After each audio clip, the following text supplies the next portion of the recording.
বাংলাদেশের প্রধানমন্ত্রী তারেক রহমানের সম্ভাব্য ভারত সফর নিয়ে নতুন করে সরগরম হয়ে উঠেছে ঢাকা নয়াদিল্লির কূটনৈতিক অঙ্গন।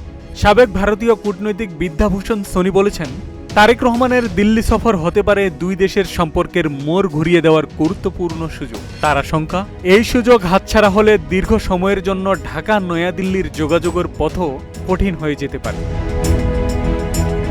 ভারতীয় বার্তা সংস্থা ANI-কে দেওয়া সাক্ষাৎকারে সোনি বলেন, তারেক রহমানকে নিয়ে তিনি খুবই আশাবাদী। শুধু তাই নয়, বাংলাদেশের নতুন প্রধানমন্ত্রীকে তুলনামূলকভাবে অনেক বেশি খোলামেলা এবং ভারত বিরোধী নন বলেও মন্তব্য করেন তিনি।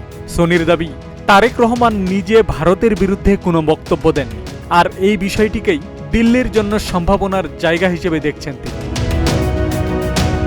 সোনির মতে, তারেক রহমানের ভারত সফর হলে দুই দেশের সম্পর্ক আরও শক্তিশালী করার পাশাপাশি দীর্ঘদিনের অমীমাংসিত ইস্যুগুলো নিয়েও নতুন করে আলোচনা শুরু হতে পারে। এর মধ্যে সবচেয়ে গুরুত্বপূর্ণ তিস্তার পানি বণ্টন। এছাড়া রোহিঙ্গা সংকট সমাধানেও বাংলাদেশ ভারতের আরও সক্রিয় ভূমিকা প্রত্যাশা করতে পারে। সাবেক এই কূটনৈতিকের মতে, মিয়ানমারের উপর ভারতের যে প্রভাব রয়েছে সেটিকে কাজে লাগিয়ে রোহিঙ্গা প্রত্যাবর্ষণে মধ্যস্থতাকারীর ভূমিকা নিতে পারেন নয়াদিল্লি। তারেক রহমানের সফর সেই আলোচনার দরজাও খুলে দিতে পারে।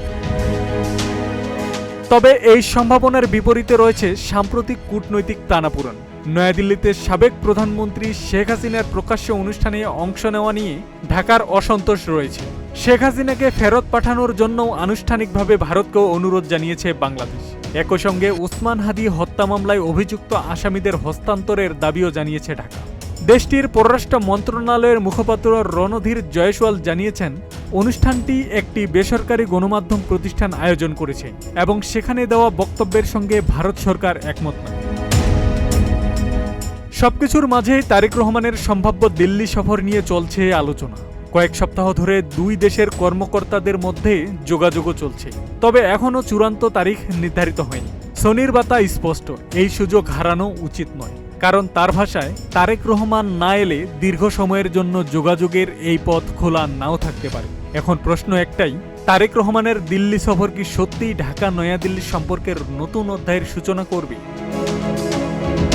আব্দুস সালাম, প্রজন্ম 24।